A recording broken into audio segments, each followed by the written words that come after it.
Assalamualaikum warahmatullahi wabarakatuh. Kita sekarang masuk pada materi tentang paket gelombang dan ketidakpastian Heisenberg. Kita sekarang membahas dulu paket gelombang. Setelah kita tahu bahwa partikel memiliki sifat dualisme, itu sebagai partikel dan sebagai gelombang, maka timbul persoalan berikutnya, yaitu mencari besaran yang mampu menampung dan mempresentasikan sifat-sifat partikel sekaligus sifat-sifat gelombang. Atau dengan kata lain, besaran tersebut bersifat sebagai gelombang, tetapi tidak menyebar, melainkan terkurung atau terlokalisasi dalam ruang, yang merupakan sifat dari partikel. Hal tersebut hanya dipenuhi oleh paket gelombang yang merupakan kumpulan gelombang dan terkurung dalam ruang tertentu. Jadi sifat-sifat itu hanya dapat dipenuhi oleh paket gelombang yang merupakan kumpulan gelombang dan terkurung dalam ruang tertentu. Sebagai pendekatan terhadap konsep paket gelombang, perhatikan gambar di bawah ini. Gambar ini merupakan superposisi dua gelombang. Ini ada gelombang A dan gelombang B yang apabila dijumlahkan atau disuperposisikan akan membentuk gelombang seperti ini. A plus B. Kalau gelombangnya makin banyak yang mau kita jumlahkan, maka bentuknya makin bersifat lokal. Jadi gelombang itu munculnya eksisnya pada daerah yang sempit. Gelombang hasil superposisi. Banyak gelombang-gelombang yang disebut sebagai gelombang basis yang mau kita superposisikan. Nah, makin bersifat lokal lah gelombang kita ini. Jadi dia hanya eksis pada rentang delta X yang kecil. Nah, dengan demikian paket gelombang terlokalisasi di daerah sebesar delta X. Dan lokalisasi ini yang diharapkan sebagai posisi partikel. Jadi diharapkan partikel itu berada di rentang ini, di antara jarak-jarak dari sini sampai ke sini, yang panjangnya sebesar delta X. Formalisme matematis untuk paket gelombang yang terlokalisasi tidak lain adalah transformasi Fourier. Jadi, untuk paket gelombang yang terlokalisasi, perumusan matematisnya telah diungkapkan oleh transformasi Fourier. Tinjau paket gelombang yang terpusat di posisi x0 diberikan oleh transformasi integral Fourier psi x x0 t sama dengan 0 sama dengan 1 per akar 2 pi integral min t hingga sampai t hingga dk dari a k, k0 e i k x dikurang x0 dengan a k k0 adalah transformasi Fourier dari psi. Untuk melihat psi mempunyai sifat terlokalisasi, ambil di x sama dengan x0, eksponensial menjadi 1. Jadi ambil posisi x-nya sama dengan x0, maka nilai ini menjadi 0 sehingga e pangkat 0 menjadi 1. Jadi nilai ini menjadi 1. Jadi dengan demikian integral kita hanyalah integral dari AKK0 untuk seluruh K. Mulai dari min T hingga sampai T hingga. Atau dalam bahasa lain kita katakan karena integral sesungguhnya adalah penjumlahan, maka dia hanya merupakan penjumlahan sejumlah K yang berbeda dalam satu fasa. Yang disebut sebagai interferensi konstruktif. Itu ketika X-nya sempit sekali, malah kalau kita ambil X sama dengan 0, konsekuensinya seperti itu. Dia tampak menjadi merupakan penjumlahan K yang berbeda dalam satu fasa. Di pihak lain, jika X kurang X0-nya besar sekali, atau X yang kita pilih jauh dari daerah X0, maka kontribusi K yang berbeda berosilasi dan cenderung menghilangkan. Dan kita akan memperoleh nilai 0 untuk integralnya. interferensi destruktif. Jadi kontribusi K itu KK yang berbeda-beda itu saling berosilasi dan cenderung menghilangkan satu sama lain. Karena E-nya eksis dan nilainya besar sekali. EIK X kurang X0-nya eksis, karena kita tahu bahwa fungsi yang seperti ini adalah fungsi osilasi. Ini saling menghilangkan satu sama lain sehingga membentuk interferensi destruktif. Fungsi gelombang psi X0 pada T sama dengan 0 dan A, K, K0 merupakan pasangan transposisi Fourier, yaitu X0,0 itu T sama dengan 0 sama dengan 1 per akar 2pi integral min T hingga dk A, K, K0 E, I, K, X0, X dikurang X0. Dan A, K, K0 sama dengan 1 per akar 2pi integral min T hingga dx psi X0,0 I min IK X dikurang X0. Jadi keduanya merupakan pasangan transformasi Fourier. Nah, karena P momentum sama dengan H coret dikali K, maka AKK0 dapat dinyatakan sebagai APP0. Nah, pasangan transformasi Fourier psi X0 T sama dengan 0 dengan APP0 seperti ini. Tinjau sebuah paket gelombang Gaussian dalam fungsi K. Jadi kalau bayangkan kita punya fungsi gelombang Gaussian seperti ini, yaitu AKK0 kita, yang bentuknya kita pilih seperti ini. Ini eksponensial untuk variasi K yang beda-beda, tentu eksponensial juga akan beda-beda. Jadi ini variasi K, K0 itu adalah puncaknya. Jadi AK puncaknya nilai A ini puncaknya ketika K-nya sama dengan K0. Nah, kemudian yang ini menggambarkan delta K aksen itu menggambarkan lebar dari fungsi gelombang Gaussian kita. Kalau AK K0 kita pilih fungsi Gaussian, maka psi X0,0 nya seperti ini. Ya, seperti ini. Jika yang kita pilih adalah AK K0 sama dengan ini, nah, mengingat kembali persamaan psi X0 adalah ini, ada AK K0 dikali E ini, maka psi X0 kita itu sama dengan 1 per akar 2pi min integral min T hingga dk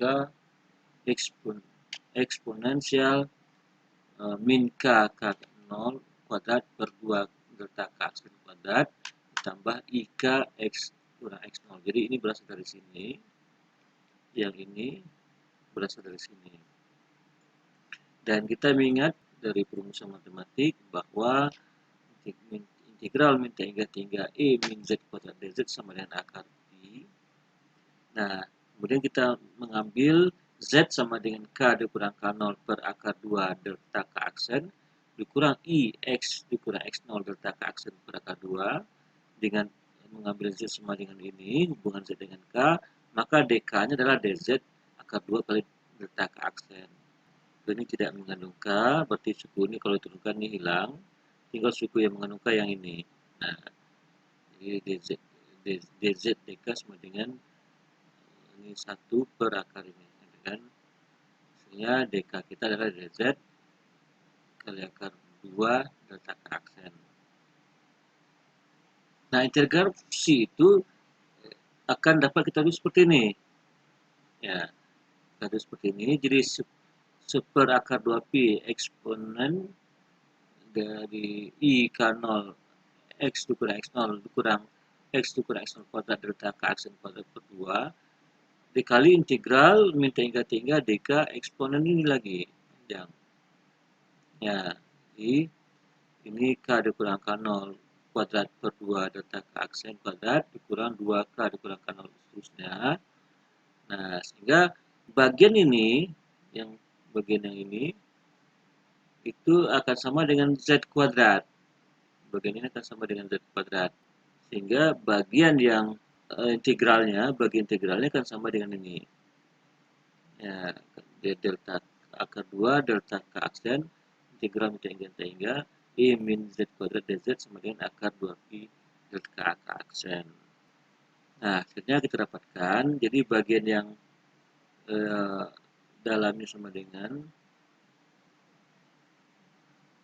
akar integral bagian yang ini, akar 2 delta K aksen, integral hingga sama dengan akar 2pi delta K aksen. Nah, akibatnya fungsi yang kita peroleh akhirnya fungsi x0 sama dengan delta K aksen E pi K0 x dikurang x0 dikurang setengah x dikurang x0 kuadrat delta K aksen kuadrat. Jadi kita mulai dengan fungsi Gaussian dalam K, integral Fourier menuntun kita ke fungsi Gaussian dalam X. Ini adalah bentuk fungsi Gaussian dalam ranah X. Kita tadi kan mulai fungsi Gaussian dalam ranah K. Yang ini dalam ranah K fungsi Gaussian kita itu bentuknya seperti ini, fungsi Gaussiannya seperti ini. Maka kita dapatkan dalam ranah X fungsi Gaussian juga untuk si x0 di dalam ranah X. Matematika Fourier membuat jelas bahwa gelombang fisis dari partikel kuantum dapat dinyatakan dalam Cx sebagai ruang koordinat atau AK sebagai ruang bilangan gelombang atau momentum linear karena P sama dengan A coret kali K. Nah, kita ingin coba membuktikan persamaan yang tadi, yang ini. Kita membuktikan persamaan ini. Bahwa persamaan ini sesungguhnya sama dengan persamaan yang ini. Sama dengan yang ini.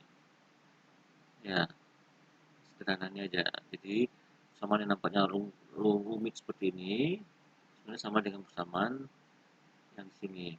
Ya, kita lihat sini, mungkinnya. Jadi kita ambil langsung persamaan yang ininya.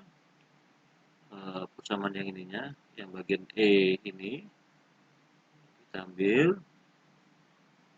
Nah, kita ambil ini, E min I K0. I K0 X dikurang X0 min X dikurang X0 kuadrat, bla bla bla, terus sampai sini. Ya kan? Nah, ini karena ini eksponen juga eksponen, itu kan berarti kita jumlahkan saja bagian ini satu E-nya lagi. Ini I pangkat I K0 X dikurang X0 dikurang ini, dikurang ini karena ini kurang. Nah, kurang, kemudian karena ini minus jadi plus, kemudian ini minus. Ya. Nah, kemudian bagian ini kita bongkar dulu. Ini K dikurang K0, jadi K dikali ini semua, kemudian min K0 dikali ini semua. Jadi kita dapatkan yang bagian ini tetap, sampai sini tetap. Yang ini menjadi dua bagian, K kali ini semua dan K0 kali ini semua. Jadi ini K kali X dikurang X0 kali delta K aksen per akar 2. Jadi K dikali ini semua. Kemudian ini K0 karena ini K plus 2 min 2 I K0 kali ini sama juga. Nah, kita lihat ada variabel-variabel yang bisa saling hilangkan. Sehingga hasilnya kita peroleh bentuk ini menjadi seperti ini, dua ini. Ya. Dan ini tetap nggak berubah. Nah, ini sama dengan ini. Jadi bisa saling menghilangkan. Nah, sementara yang ini sama dengan ini. Sehingga yang tersisa adalah yang tengah-tengah, dua tengah ini. Kita dapatnya seperti ini. Ya, jadi kayak kita perhatikan kembali persamaan awalnya, kita seperti ini. Persamaan yang awal seperti ini bisa dekat belum sama integral yang rumit tadi. Dalam tahun 1926 itu juga Max Born mempostulatkan hubungan rapat kebolehjadian Pxt dan fungsi gelombang Cxt sebagai berikut. Apabila pada saat T dibuat suatu pengukuran mengenai kedudukan suatu partikel yang berkaitan dengan fungsi gelombang Cxt, Maka besarnya kebolehjadian PXT bahwa partikel akan ditemukan antara X dan X plus dx adalah psi bintang XT, psi XT, psi konjugat XT, psi kali psi XT. Jadi dapat kebolehjadian PXT-nya adalah psi konjugat XT dikali psi XT atau psi XT mutlak kuadrat. Nah, statistik menuntut bahwa kebolehjadian menemukan partikel tersebut pada suatu saat tertentu dalam seluruh ruang adalah satu. Nah, syarat bahwa dia harus sama dengan satu ini, jadi untuk seluruhnya tuh kita gambarkan integral ya. Integral min hingga pxt dx atau integral min hingga dx psi konjugat xt psi xt atau integral min hingga dx psi xt kuadrat sama dengan 1. Ini disebut sebagai syarat normalisasi. Selanjutnya, normalisasi psi x0 adalah bahwa integral min hingga dari psi x0 dx itu sama dengan 1 dengan psi x0 sama dengan delta ke aksen e i k0 x kurang x0 kurang setengah x kurang x0 kuadrat delta k aksen kuadrat, dan psi konjugatnya itu bedanya cuma ini min i. Jadi kalau ini i, ini min i. Yang lain sama. Maka psi konjugat kali psi itu sama dengan seperti ini. Jadi bagian ini saling menghilangkan. Tinggal ini saling menjumlahkan. Maka dapatnya psi konjugat psi sama dengan delta k aksen kuadrat eksponen min x kurang x0 kuadrat delta k aksen kuadrat. Nah, integralnya, bagaimana integralnya harus sama dengan 1, berarti integral ini semua dx sama dengan 1.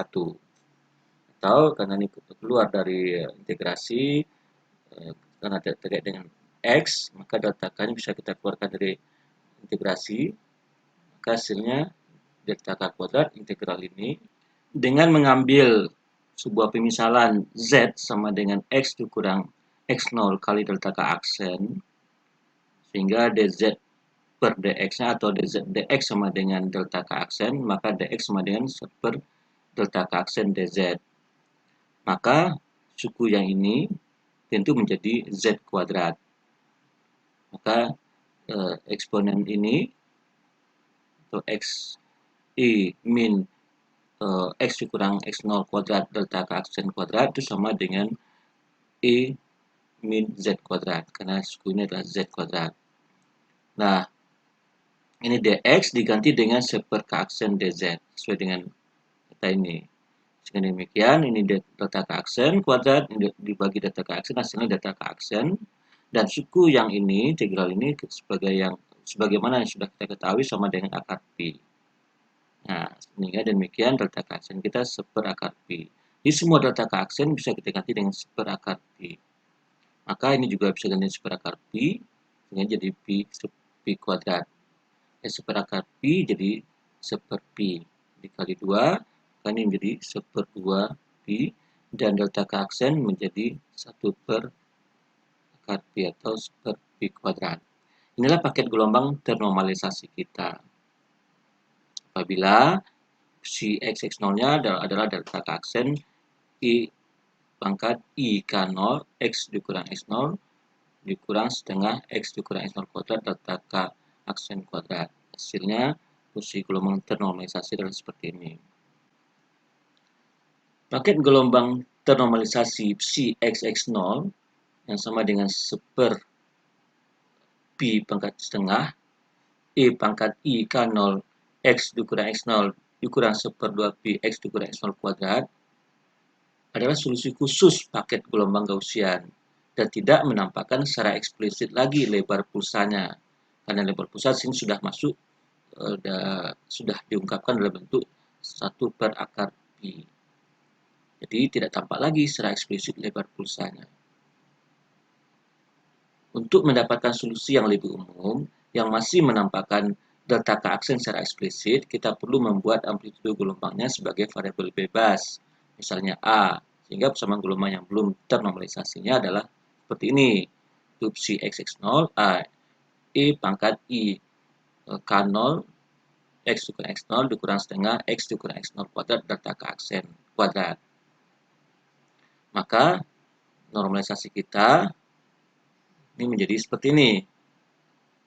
Ya, jadi tentu si konjugatnya adalah ini min I K0,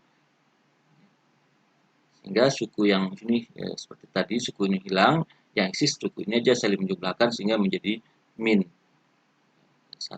Ya.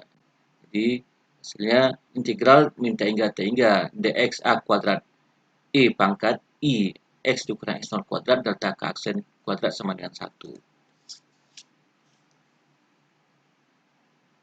Ya, suku ini persis seperti yang kita dapatkan sebelumnya.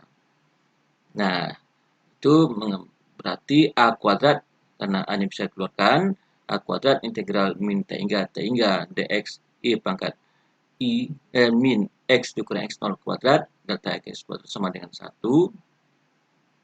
Berarti dengan mengambil kembali Z sama dengan X dikurang X0 delta keaksen yang menghasilkan dz sama dengan seper delta keaksen dx, maka persamaan ini kita bisa ubah jadi bentuk seperti ini. Ya, seperti ini. Dan yang bagian sini itu kembali sama dengan akar pi, sehingga persamaan jadi A kuadrat per delta keaksen akar pi sama dengan 1, atau A kita adalah akar delta keaksen per pi pangkat 1/4. Maka solusi umum paket gelombang Gaussian ternormalisasi adalah si xx0 delta keaksen akar delta keaksen per pi pangkat 1/4 I pangkat I K0 X dikurang X0 dikurang setengah X dikurang X0 kuadrat delta keaksen kuadrat. Bagaimana menormalisasi A K K0? Apakah integral min T hingga T hingga dk A konjugat K0 A K K0 sama dengan integral min T hingga T hingga delta A K0 kuadrat sama dengan 1? Nah, kita perhatikan, kalau kita normalisasi A K K0 berarti kita integrasikan dari rentang min T hingga T hingga dk A konjugat KK0 kali A K0 kali A KK0. Sehingga yang ini sama dengan ini. Yang A KK0 ini kita ubah dalam bentuk transformasi Fourier-nya, yaitu ini, ya kan? Fourier-nya. Ya, jadi yang A KK0 sama dengan seper akar 2 pi integral min hingga sampai T hingga dx c xx0, 0 I min I pangkat min IK X dikurang X0. Nah, suku ini bisa dipertukarkan si X0 dx ini, yang suku yang ini, yang E, itu bisa dipertukarkan ke sini, karena baik K maupun X sama-sama berpangkat order 1 dan batas-batas integrasi juga sama. Sehingga suku ini kita pisahkan, bukan dipisahkan ya, suku ini kita pindahkan ke depan, nah, jadi seperti ini, dan suku ini pindahkan ke belakang dengan tetap mengandung ini. Jadi hasilnya integral min T hingga dx psi xx0, 0, ya ini seper akar 2 pindah tetap di sini, yang ini pindah ke sini, dk A konjugat K, K0 E min I K X dikurang X0. Nah, yang suku ini adalah transformasi Fourier dari si konjugat. Jadi kita dapatkan hasilnya integral min T hingga dx psi xx0, 0 dikali psi konjugat xx0, 0 sama dengan 1. Jadi karena ini sudah ternormalisasi, berarti A KK0 juga ternormalisasi. Ya, karena ini sudah kita ketahui ternormalisasi, maka berarti A K0 juga ternormalisasi. Dengan cara yang sama kita dapatkan untuk A sebagai fungsi P sebagai fungsi momentum. Hasilnya juga ternormalisasi. Jika C ternormalisasi, maka AK ataupun AP yang diperoleh pasti ternormalisasi. Itu kesimpulannya. Sekarang tunjukkan bahwa AKK0 ternormalisasi adalah seperti ini. Dengan langkah yang kita sudah pernah kita lakukan sebelumnya untuk C X0,0. Sekarang kita masuk ke ketidakpastian Heisenberg. Pada tahun 1927, Werner Karl Heisenberg merumuskan suatu prinsip yang sangat fundamental sifatnya. Beliau mengatakan tidak mungkin mengetahui atau mendapatkan posisi dan momentum suatu partikel dengan tepat secara serempak atau bersamaan. Tidak mungkin mengetahui atau mendapatkan posisi dan momentum suatu partikel secara tepat dengan tepat secara serempak atau bersamaan.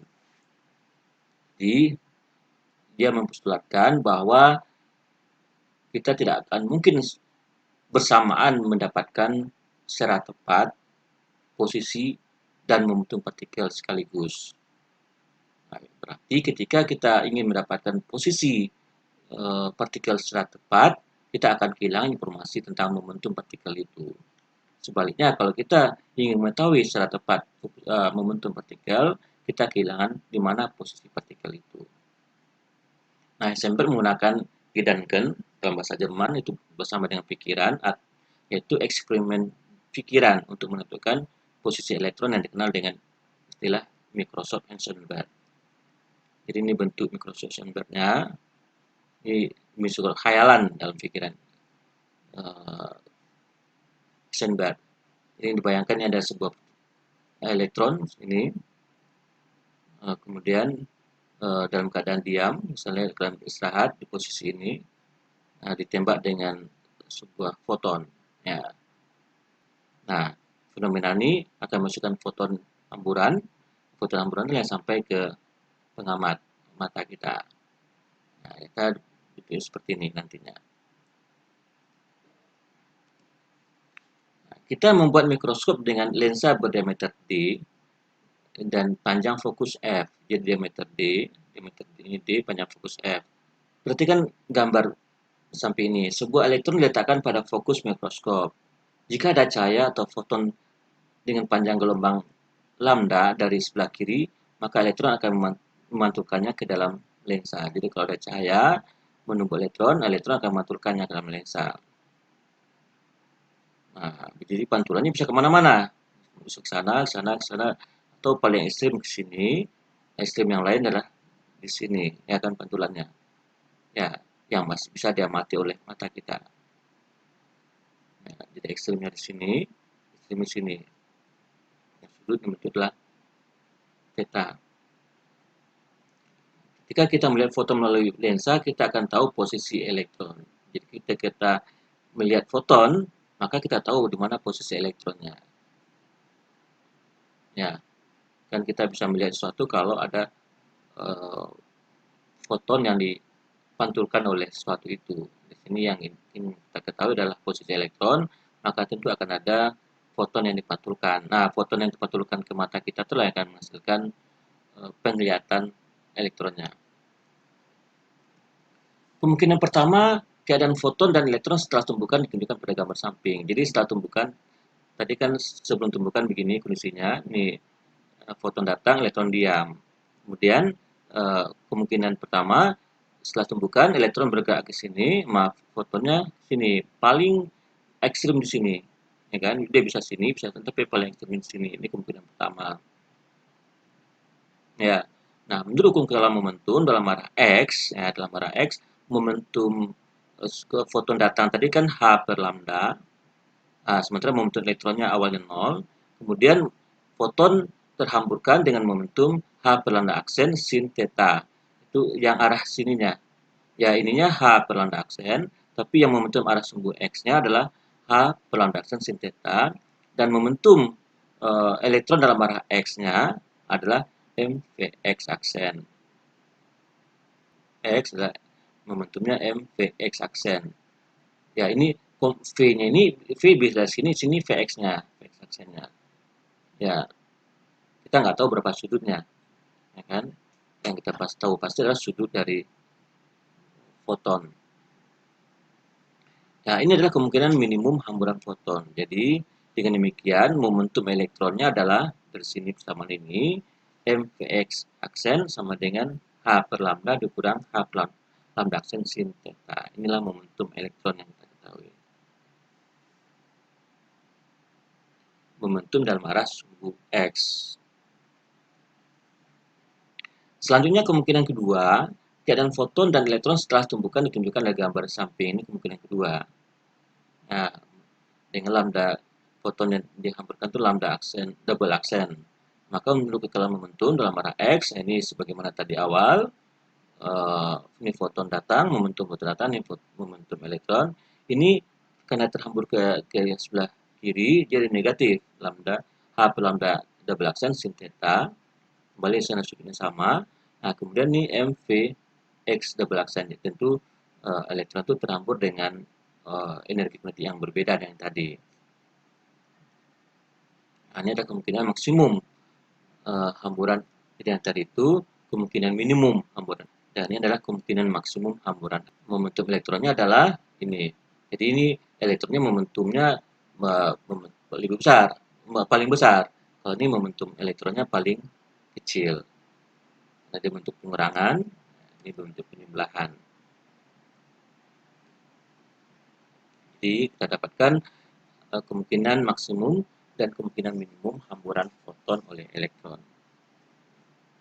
Kita tidak mengetahui secara pasti berapa banyak momentum elektron setelah tumbukan. Yang pasti adalah, ini kita tidak tahu secara pasti berapa banyak momentum elektron setelah tumbukan. Tapi yang pasti adalah antara.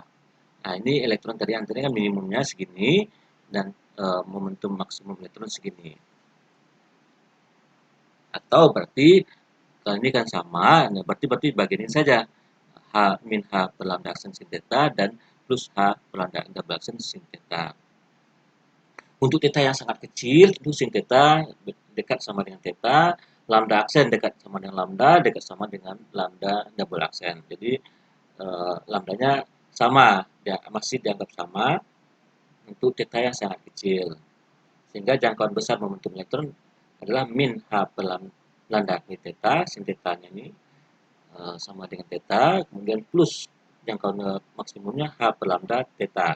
Jadi ini sama, lambdanya sama. Foton dengan panjang gelombang lambda yang kecil, itu frekuensi tinggi, memiliki banyak energi dan banyak momentum. Tentu kalau lambdanya kecil, berarti frekuensi tinggi. Nah, berarti energinya dan momentumnya besar, sehingga akan mudah menendang elektron. Jadi untuk meminimalisasi ketidakpastian momentum, kita mesti menggunakan foton dengan panjang gelombang yang sangat besar. Selanjutnya kita mengetahui bahwa ketidakpastian momentum elektron adalah delta P, ya, dari momentum maksimum sampai minimum. Jadi ketidakpastian momentum elektron adalah ini, ya kan? Nah, sama dengan 2H theta per lambda. Karena terkait dengan momentum masing-masing foton. Jadi ketidakpastian momentum elektron adalah 2H theta per lambda. Jadi selanjutnya apa yang akan kita lakukan untuk mengukur posisi elektron? Nah, mikroskop dengan sudut terkecil dapat mengamati posisi elektron dengan menggunakan hukum difraksi. Kan? Sin theta C sama dengan lambda per D. Ini hukum difraksi. Atau untuk sudut yang kecil, theta C-nya sama dengan lambda per D, dekat dengan lambda per D.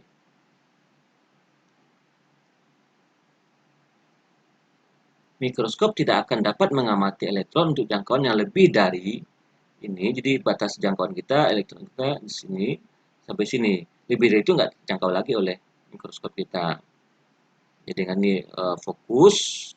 Nah, ini jarak yang bisa dijangkau oleh mikroskop kita. Nah, jarak itu adalah S sama dengan F tan theta. Ya, tannya tan theta C.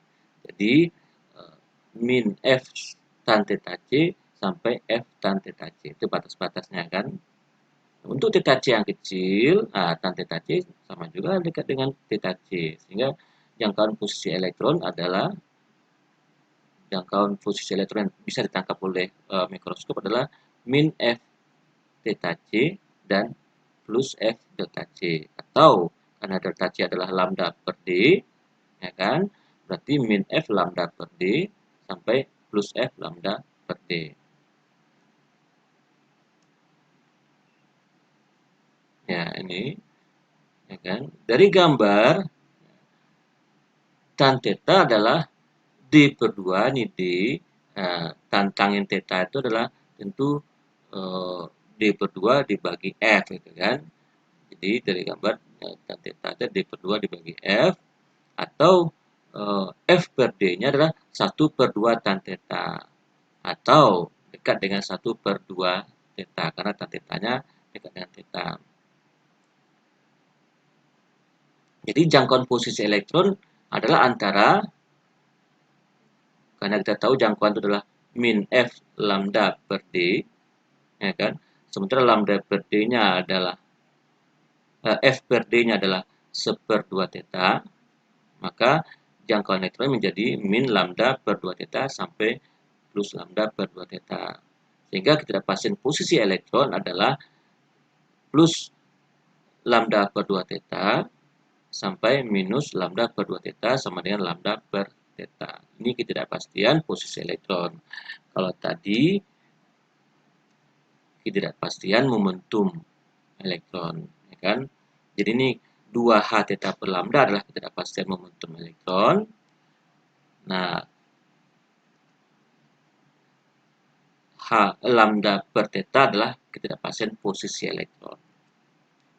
Hasil kali ketidakpastian posisi elektron delta X dengan ketidakpastian momentum elektron delta P adalah ini delta X kali delta P ya lambda per theta untuk ketidakpastian elektron dikali 2H theta per lambda untuk ketidakpastian momentumnya. Ini ketidakpastian posisi elektron, ini ketidakpastian momentum elektron. Hasilnya sama dengan 2H. Nah, dengan perhitungan eksak secara statistik kita dapatkan nanti delta X dikali delta P sama dengan H coret per 2.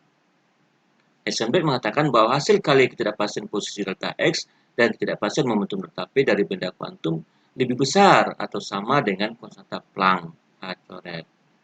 Jadi ini hasilnya kalau menurut Heisenberg ini. Jadi minimalnya seperti ini. Ketidakpastian minimal adalah sama, ketidakpastiannya hasil perkaliannya harusnya lebih besar atau sama dengan H coret per H. Inilah yang dikenal dengan prinsip ketidakpastian Heisenberg, bahwa ketidakpastian dalam delta P dan dalam delta X tidak dapat dilepaskan satu sama lain. Jadi saling bergantung antara ketidakpastian delta X dengan delta P. Kalau delta X makin pasti, maka delta P-nya makin tidak pasti. Sebaliknya kalau delta X makin tidak pasti, maka delta P-nya makin pasti. Bila tentu ketelitian tidak berhingga bagi posisi elektron delta X sama dengan 0, maka sama sekali tidak akan diperoleh informasi mengenai besarnya momentum linear. Demikian pula sebaliknya. Maka tidak mungkin secara bersamaan mengatur momentum dan posisi partikel kuantum. Ini berarti tidak mungkin mengetahui lintasan partikel secara pasti karena membutuhkan pengetahuan pasti kedua posisi dan momentum awal. Jadi jika kita ingin ketelitian yang sangat tinggi untuk posisi elektron, kita akan kehilangan informasi mengenai besarnya momentum linearnya atau kecepatannya. Kita tahu posisinya tapi tidak tahu kecepatannya. Sebaliknya kalau kita tahu kecepatannya, kita tidak tahu posisinya. Ini yang menarik dalam partikel kuantum. Ini berarti tidak mungkin mengetahui lintasan partikel secara pasti karena membutuhkan pengetahuan pasti kedua posisi dan momentum awal. Jadi kita tidak mungkin mengetahui lintasan partikel secara pasti. Kita tahu ada partikel bergerak, tapi kita tidak pernah tahu lintasan partikel secara pasti. Yang bisa kita lakukan hanyalah perkiraan atau ekspektasi. Maka nilainya adalah expectation value atau nilai harap. Nah, sebagai gantinya kita hanya bisa menggunakan nilai rata-ratanya atau nilai harap atau expectation value. Untuk fungsi f(x) yang terhubung dengan sistem, nilai harap didefinisikan sebagai ini. Ya, nilai harap kita ini sama dengan dx si konjugat x fx si x. Nah, itu nilai harap kita. Dengan fungsi x adalah fungsi gelombang ternormalisasi dari sistem dan fungsi konjugat x adalah kompleks konjugat dari fungsi x. Jadi nilai harap x untuk posisi adalah ini nilai harap posisi x. Jadi kita baca ini menggambarkan nilai harap posisi x adalah dx si konjugat x si x. Jadi si konjugat x dikali x si x itu nilai harap untuk x atau x dikali si x kuadrat dx. Nah, nilai harap untuk bilangan gelombang itu nilai harap k sama dengan integral dk a konjugat k kali k kali a k sama dengan integral k a k kuadrat dx dk. Nah, nilai harap untuk bilangan untuk momentum p maksudnya sini kesalahan. Nilai harap untuk momentum p sama dengan p nilai harap p sama dengan seperti ini. Dengan AK dan AP adalah fungsi gelombang ternormalisasi dari sistem dan AA konjugat K adalah kompleks konjugat dari AK dan A konjugat P adalah kompleks konjugat dari AP. Kembali ke paket gelombang yang telah kita normalisasi sebelumnya, si x(x0) adalah ini. Kita definisikan ketidakpastian delta x menjadi delta x kuadrat sama dengan nilai harap dari x kuadrat dikurang nilai harap dari x dikuadratkan. Jadi ini nilai harap x kuadratnya, ini adalah nilai harap x yang dikuadratkan. Nah, dengan nilai harap x adalah nilai harap dari x yaitu ini. Ya, maka mari kita sederhanakan, ambil x0 sama dengan 0, ingat integral fungsi ganjil dan fungsi genap, maka nilai harap dari x itu sama dengan 0. Untuk x-nya sama dengan 0, maka nilai harap dari x-nya sama dengan 0. Sehingga delta x kuadrat sama dengan nilai harap x kuadratnya. Atau ini seperti ini.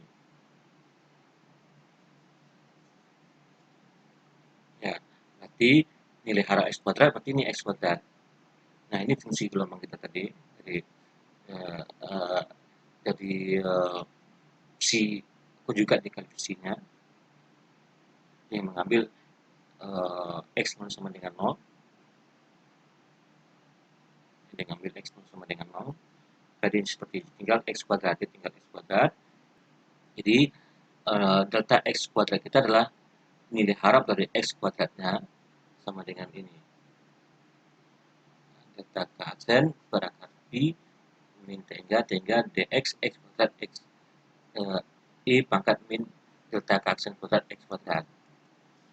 Nah, gunakan integral standar, integral du u pangkat 2n e pangkat min u kuadrat itu sama dengan kali bilangan ganjil dari bilangan ganjil ini kali akar 2n min 1 akar pi per 2 pangkat n untuk n sama dengan 1, 2 dan seterusnya. Ini memberikan delta x kuadrat sama dengan 1 per 2 delta k aksen kuadrat. Silakan dibuktikan, maka delta x sama dengan 1 per delta k aksen 2. Selanjutnya kita akan menentukan nilai harap untuk fungsi k. AK K0 adalah ini. Berarti sama seperti kita pasang delta x, delta k juga ada seperti ini. Maka nilai dengan k, nilai harap k adalah nilai harap dari k yaitu ini. dk a konjugat k kali k kali ak. Asumsikan k0 sama dengan 0, ingat integral fungsi ganjil jadi genap lagi, maka nilai harap dari k sama dengan 0.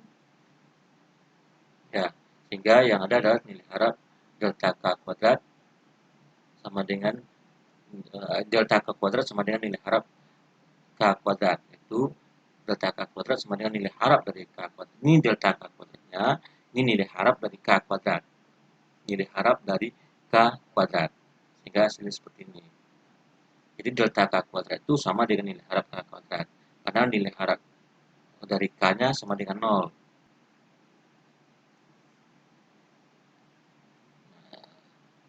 Ini tugas, silakan Anda coba. Maka kita dapatkan 1 per delta K aksen akar B sampai sini. Hasilnya, sehingga delta X sama dengan delta K aksen per akar 2. Silakan dibuktikan. Nah, maka ketidakpastian dalam P adalah delta P kuadrat sama dengan ini. Nilai harap P kuadrat kurang nilai harap P dikuadratkan. Hasilnya seperti ini. Sehingga delta P adalah A. Ini H coret kuadrat delta kuadrat per 2, maka delta P adalah H coret delta K per akar 2. Jadi hasil kali delta X dan delta P adalah A coret per 2. Ini adalah ketidakpastian untuk fungsi gelombang Gaussian. Secara umum kita peroleh delta X kali delta P adalah A coret per 2. Nah, ini bahan bacanya. Hamid Goswami, Kasirowicz, Purwanto, dan Haradi Pangkat.